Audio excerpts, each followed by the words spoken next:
ata kandidat që ishin kualifikuar në procesin e parë, s'ju pëlqyen. Pra ju keni bën një përzgjedhje para përzgjedhjes, të drejtë që nuk e keni. Reforma drejtësi filloi me padrejtësi. Keni bërë padrejtësinë e kandidatëve dhe keni bërë padrejtësinë nga gjithë procesi, është totalisht i pabesueshëm. Se po trokoni garën. Është trokuar gara. Çfarë ndodh tani nëse vinë 100 kandidatë tjerë dhe ju i thoni futu ti, sepse filtrin e seleksionimit e kemi në dorë. Pa drejtësi dhe pas zgjedhje ku po shkojmë ne? E kjo është arsyeja prapë se Bashkimi Evropian s'na i hap negociatat.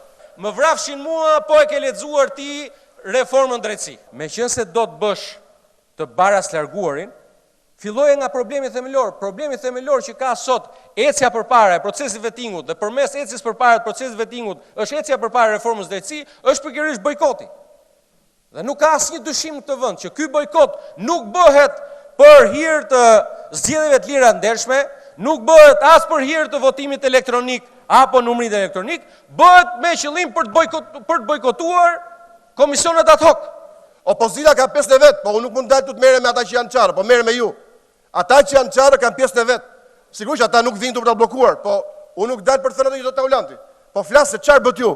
Si e bllokuar procesin me një vendim absurd.